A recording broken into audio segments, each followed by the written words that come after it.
Bab 049. Meski sebenarnya, Zahra masih setengah hati.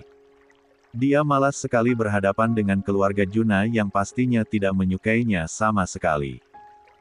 Nantinya Zahra akan terlihat begitu asing di sana. Mereka berdua sampai di puncak menjelang malam. Zahra memang sengaja meminta pada Juna agar di sana tak banyak basa-basi dengan yang lainnya. Ketika sampai di sana, Zahra melihat banyak mobil terparkir di depan sebuah villa besar dengan halaman yang luas. Kedatangan keduanya langsung disambut oleh banyak saudaranya yang lain, entah siapa saja, Zahra tak. 96. Mengenalnya. Tapi lebih tepatnya Juna yang disambut oleh mereka, sementara Zahra seperti tak dianggap keberadaannya. Zahra. Zahra menoleh ketika ada yang memanggilnya. Seketika Zahra pun mengembangkan senyumnya. Safa. Zahra senang melihat keadaan Safa yang jauh lebih baik sekarang. Wajah tirusnya sudah mulai berisi, rambutnya juga sudah rapi lagi meski belum sepanjang dulu. 1. Terima kasih sudah datang. Oh ya, terima kasih juga untuk bantuan kamu kemarin. Aku puas sekali, kalau dari awal aku tahu, pasti aku langsung menghubungimu lebih dulu. Sama-sama Safa. Aku juga terima kasih karena sudah memberiku bonus yang begitu besar. Itu karena kerja kerasmu sendiri. Ayo masuk, semua orang ada di belakang. Ajak Safa namun Zahra sedikit ragu. Dia tidak siap bertemu dengan orang-orang di dalam sana. Bukannya takut, tapi dia merasa tidak nyaman. Zahra menoleh pada Juna, dia seolah meminta bantuan pada pria itu, tapi Juna terlihat asik berbincang dengan saudara-saudaranya, termasuk Lingga. Mau tak mau Zahra mengikuti Safa untuk masuk ke dalam, menuju ke belakang villa tempat yang disiapkan untuk acara berkumpul seluruh keluarga itu. Selamat malam Ma, Tante, semuanya. Sapa Zahra dengan sopan. Sahut Ana masih dengan dingin. Tante, selamat ulang tahun. Ini ada hadiah kecil untuk Tante, Zahra memberikan paperback yang ia bawa pada Novita. Terima kasih Zahra. Ayo duduk dulu. Novita malah terlihat lebih ramah daripada Ana. Terima kasih Tante, Zahra duduk di samping seorang wanita seusianya. Entah dia siapa Zahra juga tak tahu, tapi dia dari tadi hanya diam memainkan ponselnya. Sementara di seberangnya ada Lintang, ada juga beberapa wanita parubaya yang tidak Zahra kenal. Dia benar-benar asing di sana. Apalagi orang-orang itu asik berbincang mengabaikan Zahra. Tante, aku masih heran deh, kenapa Kak Juna bisa memilih dia jadi istrinya. Padahal sejak awal Kak Juna tidak menyukainya sama sekali. Zahra mantap adik dari Lingga yang sedang mencemoohnya. Lintang, jaga ucapanmu. Dia istri dari sepupumu, kamu harus menghormatinya. Tegur Novita. Sementara Zahra masih diam, dia tidak memedulikan apa yang Lintang katakan. Itu sudah sangat biasa baginya. Dia kan yang pernah mau merusak rumah tangga Lingga dan Safa Kanjeng, ternyata sekarang jadi menantu Mutoh. Wanita parubaya yang lain justru menyahut. Itu hanya masa lalu. Tidak usah dibahas lagi. Tegur Ana pada wanita itu. Zahra semakin tak nyaman di sana. Dia baru menyadari kalau tak melihat Safa lagi di sana. Hingga dia melihat Safa. 97. Sedang membantu menyiapkan hidangan di atas meja panjang yang berada di teras belakang. Maaf Tante, saya bantu Safa dulu. Itu hanya alasan Zahra untuk menyingkir dari sana. Dia sudah tak tahan lagi. Jika tidak memikirkan mertuanya, Zahra pasti sudah menyumpal mulut mereka semua. Loh, tidak usah Zahra. Kamu di sini saja. Cegah Novita namun Zahra sudah lebih dulu beranjak. Dia tak mempedulikan lagi ucapan Novita. Kalian jangan pernah ungkit masa lalu lagi. Dia sekarang menarentuku, dan dia tidak seburuk yang kalian kira. Tegur Ana pada semua orang yang tadi sempat menyinggung Zahra baik dengan lisan maupun tatapan sinis mereka semua. Kenapa kamu kesini? Lebih baik kamu duduk di sana saja. Safa heran karena Zahra mendekatinya. Aku bosan di sana. Biarkan aku membantumu. Baiklah kalau begitu. Zahra mengikuti Safa ke dapur untuk mengambil makanan yang perlu dibawa keluar. Zahra membawa satu mangkuk kuah kaldu untuk sabu-sabu, yang terlihat begitu pedas dari warnanya yang merah. Sementara Safa sudah berjalan lebih dulu membawa satu nampan daging slis dan juga jamur. Letakkan di sini saja Zahra. Pinta Safa pada Zahra. Tapi meja yang ditunjuk Safa agak penuh, jadi Safa berjalan mendekati Zahra bermaksud untuk menyingkirkan barang-barang di atas meja agar Zahra bisa meletakkan mangkuknya di sana. Tapi sayangnya, kaki Safa tak sengaja tersandung karpet yang agak terbuka. Safa yang tidak siap langsung terhuyung ke depan hingga menabrak Zahra. Biur! Kuah yang tadi di tangan Zahra langsung membasahi tubuh Safa secara tidak sengaja. Zahra! Teriakan Juna membuat tatapan semua orang tertuju pada Zahra dan Safa. Juna dan juga Lingga langsung memperbaiki keduanya. Dua pria itu langsung menatap Safa dengan penuh kekhawatiran, disusul dengan Ana, Novita, dan yang lainnya. Sayang, kamu tidak apa-apa. Lingga melihat keadaan Safa. Apa-apaan kamu Zahra? Seru Juna. Dek. Zahra tertegun. Belum habis keterkejutannya karena kejadian tadi, kini dia justru merasa kalau Juna menyalahkan dirinya. 5.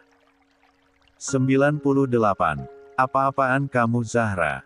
Seru Juna. Dek. Zahra tertegun, belum habis keterkaitannya karena kejadian tadi, dia justru merasa kalau Juna menyalahkan dirinya. Aku tidak apa-apa mas. Kak Juna aku. Zahra, aku tahu kalau kamu cemburu sama Safa. Tapi tidak seperti ini caranya.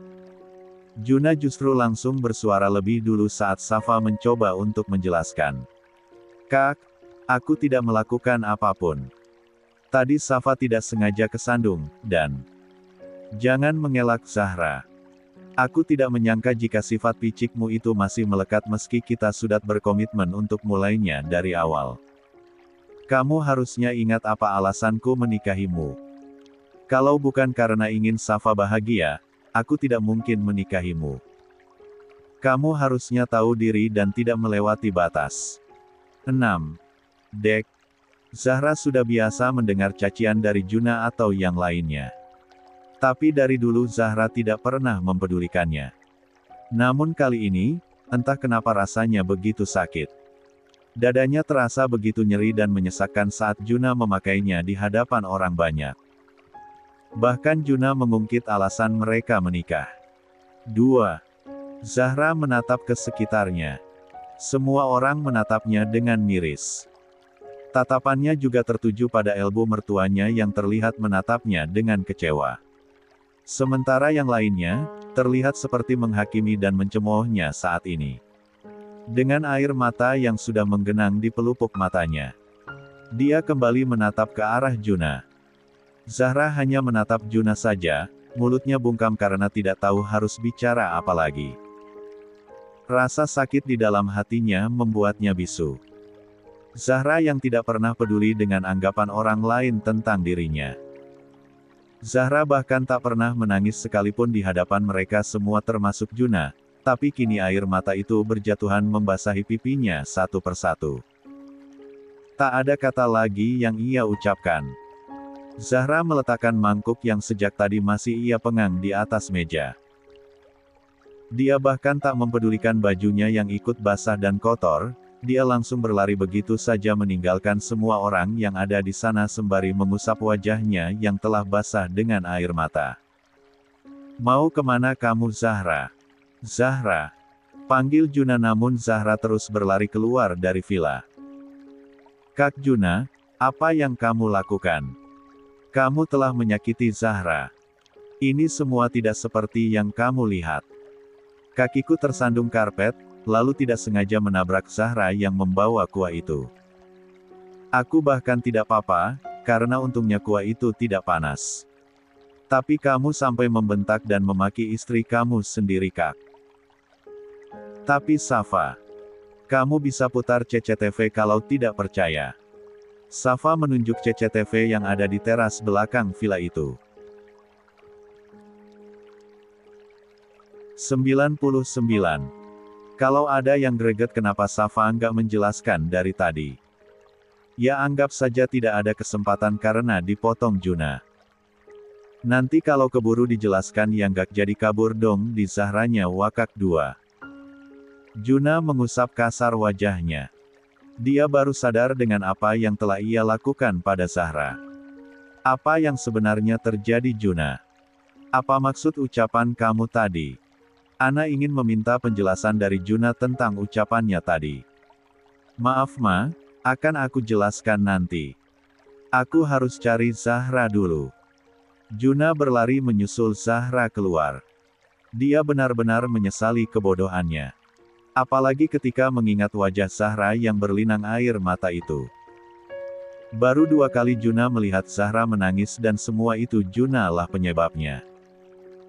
Pertama kali Juna melihat Zahra menangis adalah saat Juna memberi pelajaran Zahra dengan 3 preman di hotel waktu itu, dan yang kedua baru saja ia lakukan. Juna menyesal, dia telah menyakiti hati Zahra, wanita yang tanpa sadar telah ia cintai. Dia benar-benar mengutuk kebodohannya itu. Mang, lihat istri saya tidak? Tanya Juna pada penjaga villa. Istrinya yang mana ya Den? Tadi ada wanita keluar dari sini enggak? Oh ada Den, baru saja lari ke sana sambil nangis. Jadi itu istri Den Juna. Lia, makasih ya Mang. Juna langsung berlari keluar dari villa. Dia semakin panik karena sekarang sudah malam. Villa keluarga Lingga itu terletak di pedesaan, jadi jalannya gelap dan sepi.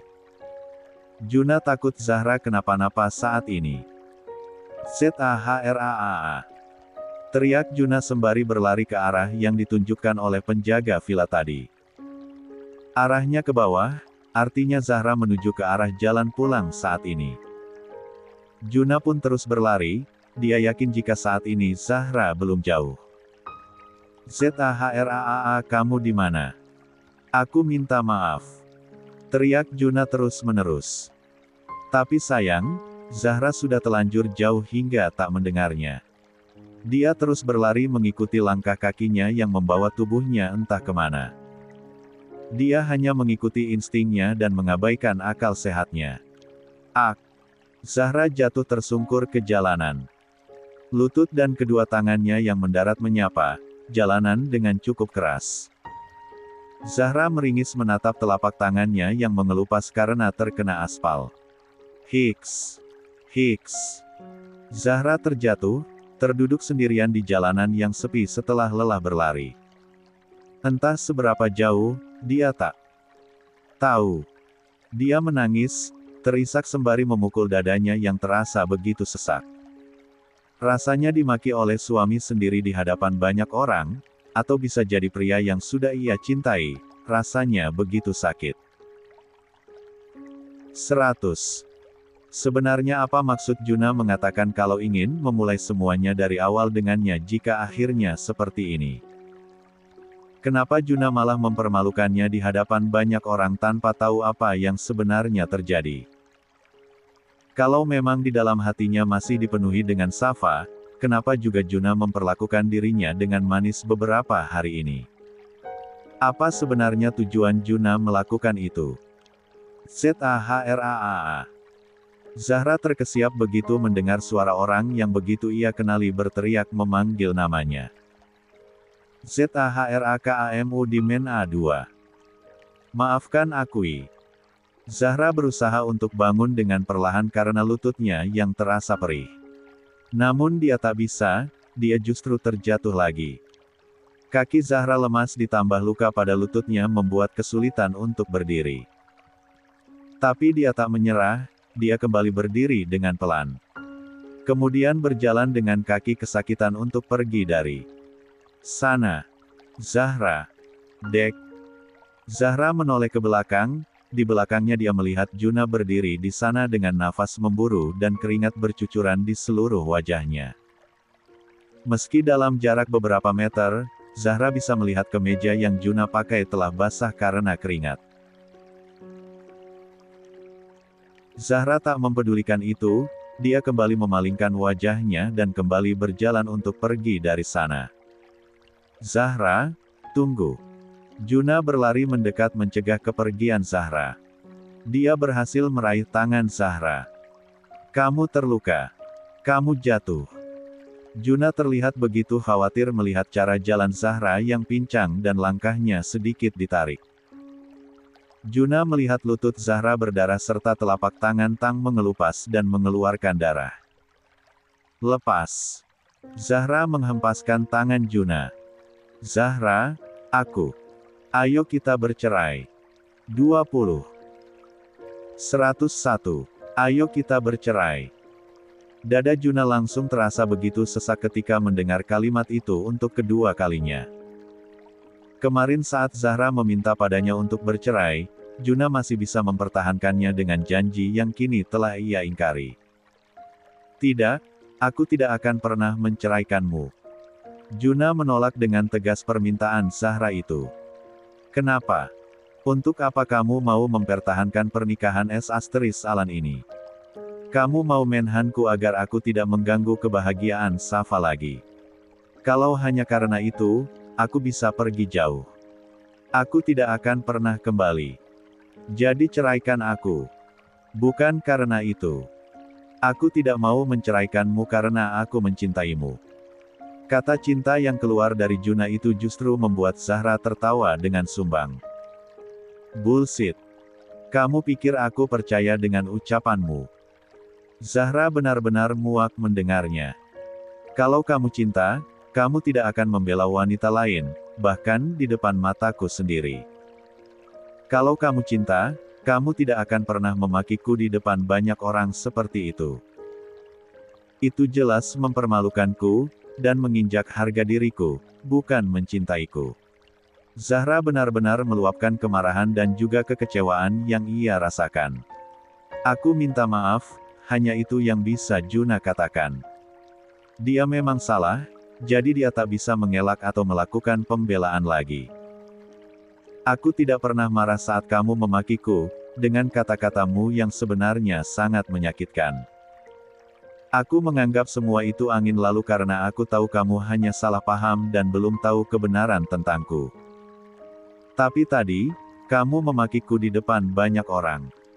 Kamu juga mengingatkan aku tentang posisiku. Apa serendah itu aku di matamu? Zahra mengusap air matanya dengan kasar. Rasanya sakit. Sakit sekali rasanya saat aku dimaki oleh suamiku sendiri. Aku sudah seperti tidak punya harga diri lagi. Kamu tahu itu hahaha. Teriak Zahra dengan frustasi. Sayang, maafkan aku. Aku mengaku salah. Tolong jangan seperti ini. Juna mendekat ingin merengkuh Zahra namun Zahra lebih dulu menjauh. Dia tidak ingin disentuh oleh Juna. Sayang aku. Ayo kita cerai. Zahra kembali terlihat begitu tenang saat mengucapkan kata keramat yang tidak pernah ingin Juna dengar. Sampai kapanpun aku tidak akan pernah menceraikanmu. Jangan egois. Kamu tidak pernah menginginkanku. Zahra menatap Juna dengan nyalang. Aku menginginkanmu. Aku mencintaimu. Tapi sayang, sebaiknya kita pulang dulu. Kita bahas ini nanti, kaki dan tangan kamu harus diobati. Ini juga sudah malam, sudah gelap dan sepi di sini. Kamu tidak bawa jaket juga, kita. Tidak usah sok peduli. Itu terlihat menggelikan sekali Dokter Juna yang terhormat. Geram Zahra dengan rasa sakit seperti ribuan jarum menusuk ulu hatinya. 102. Sayang aku. Kembalilah ke villa, temui keluargamu dan juga wanita yang amat sangat kamu cintai itu. Jangan pedulikan aku. Zahra berbalik meninggalkan Juna. Dia tak peduli lagi biarpun dia harus berjalan kembali ke kota dengan berjalan kaki karena dia meninggalkan tasnya di villa. Dia tidak sempat mengambilnya saat pergi tadi. Rasa sakit yang ia rasakan telah mengalahkan segalanya. Grab. Zahra tertahan karena Juna memeluknya dari belakang. Jangan pergi, tolong maafkan aku. Juna memeluk Zahra dengan erat. Lepaskan aku. Zahra terus memberontak ingin melepaskan diri dari 8 Juna. Tidak sebelum kamu memaafkan aku. Tidak akan, aku tidak akan memaafkanmu.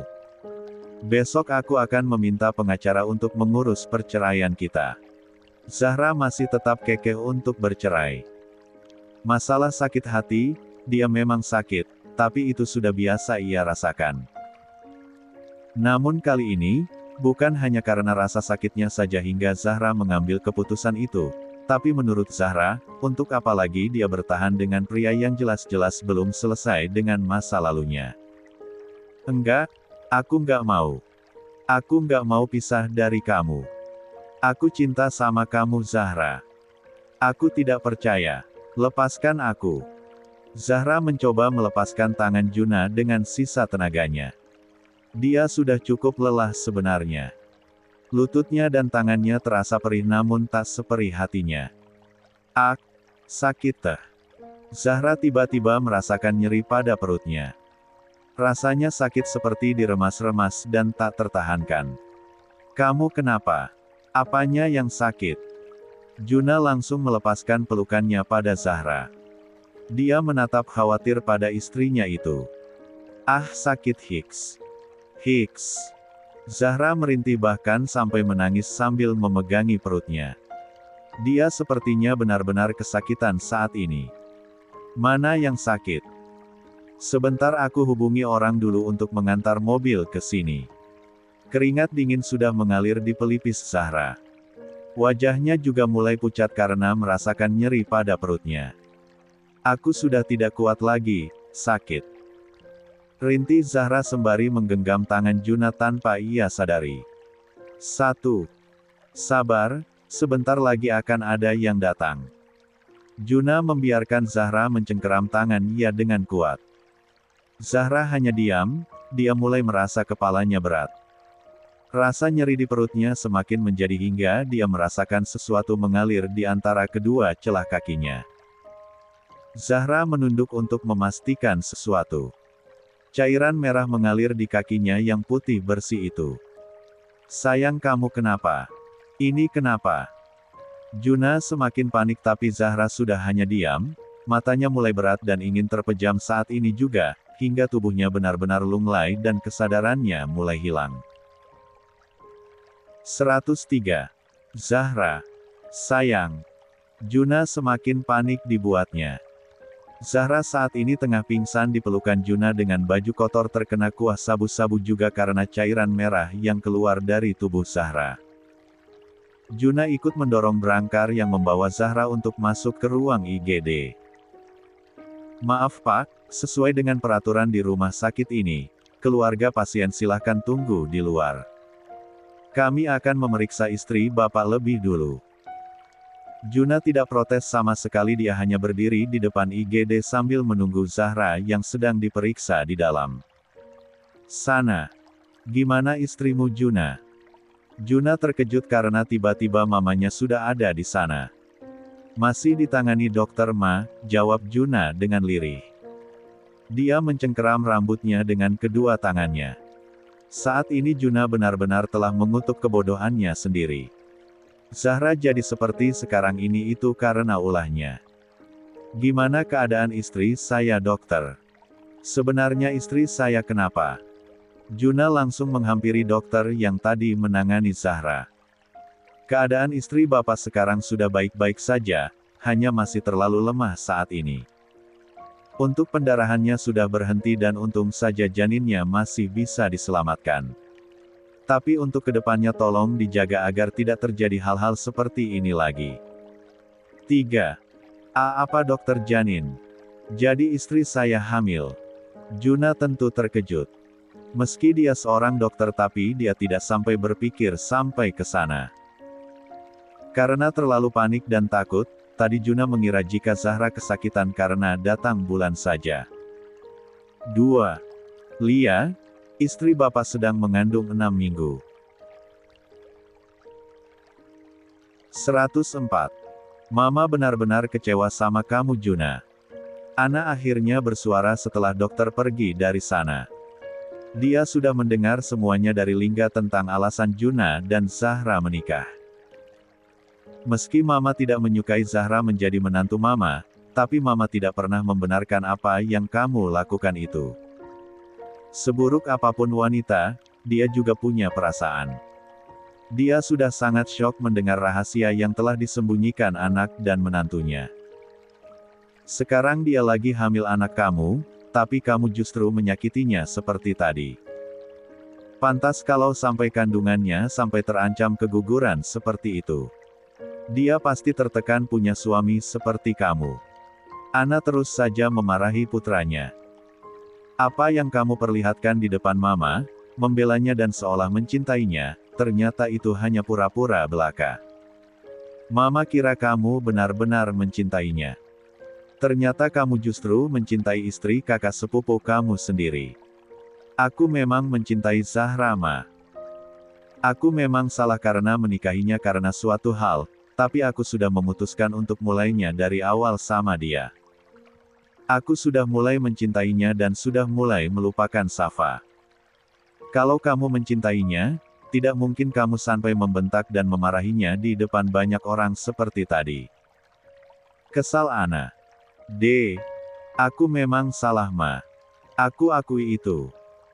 Tapi aku memang mencintainya meski awalnya menikah karena terpaksa. Ana tak habis pikir dengan jalan pikiran putranya itu. Di saat dia mulai membuka hatinya untuk menerima Zahra sebagai menantunya, dia justru dihantam dengan kenyataan bahwa pernikahan putranya hanya berdasarkan kesepakatan. Sekarang terima saja konsekuensinya. Setelah ini Zahra pasti tidak akan memaafkanmu dengan mudah. Dia pasti sakit hati sekali sama kamu. Tapi ingat, apapun yang terjadi, jangan sampai kamu semakin menyakiti Zahra dan cucu Mama. Ancam Ana. Kini dia justru berbalik membela Zahra. Sudah Ma. Lebih baik kita ke ruangan Zahra saja. Dia harus aja dipindahkan. Ajak Dito sembari merangkul bahu istrinya. Sejak tadi pria itu memang diam saja karena dia tahu putranya saat ini pasti dalam keadaan kalut. Juna langsung menghampiri Zahra ketika tiba di ruang rawat. Zahra yang sudah tarempak sadarkan diri langsung memalingkan wajahnya begitu melihat Juna masuk ke dalam ruangan itu diikuti dengan kedua orang tuanya. Zahra, kamu masih kerasa sakit? Tanya Ana mendahului Juna. Wanita parubaya itu juga membawakan tas Zahra yang tadi tertinggal di villa. Sudah lebih baik Ma, jawab Ana dengan senyum miris. Apa sebelumnya kamu tahu kalau kamu sedang mengandung? Zahra tampak menatap ibu mertuanya dengan heran karena saat ini Ana tampak perhatian dan bersikap lembut kepadanya. 105. Aku belum tahu Ma, tapi aku sempat merasa curiga karena sudah telat 2 minggu. FYI untuk yang belum paham HPHT jadi kenapa dokter bilang Zahra hamil 6 minggu dan Zahra bilang baru telat 2 minggu. Karena kehamilan itu dihitung dari HPHT, hari pertama hair terakhir, bukan dihitung dari hari pertama melakukan hubungan atau telat berapa hari ketika haid. Jadi kalau Zahra haid bulan lalu hitung aja 4 minggu, dan dia telat 2 minggu berarti usia kehamilannya 6 minggu. Gitu. Jadi kalau ada yang bilang hamil 2 minggu itu aneh. Soalnya 2 minggu aja baru masa subur dan baru selesai haid 6. Jaga kesehatanmu baik-baik. Jangan terlalu banyak pikiran karena bisa berpengaruh pada kehamilanmu. Masalah kalian tadi, Mama tahu kalau Juna salah. Tapi Mama minta selesaikan masalah kalian dengan kepala dingin. Lia Ma, jawab Zahra enggan menatap Juna yang berdiri di belakang Ana. Mama juga minta maaf atas sikap Mama selama ini. Aku sudah memaafkan Mama. Zahra memang tak pernah marah dan membenci mertuanya itu. Kalau gitu, sebaiknya Mama pulang dulu karena ini sudah malam dan Mama sedang kurang sehat. Ajak Dito yang ingin memberikan waktu bagi Juna dan Zahra. Papa dan Mama pulang dulu, jaga kesehatanmu baik-baik. Pesan Dito pada Zahra. Lia Pa. Ana dan Dito sudah pergi dari ruangan itu. Kini hanya menyisakan dua insan yang sedang dalam ketegangan. Juna mulai mendekati Zahra yang tampak acuh tak acuh pada Juna. Sayang, aku bisa sendiri di sini. Lebih baik kamu kembali ke villa saja. Mana mungkin aku kembali ke villa sementara kamu sendirian di sini. Aku akan tetap di sini menemani kamu.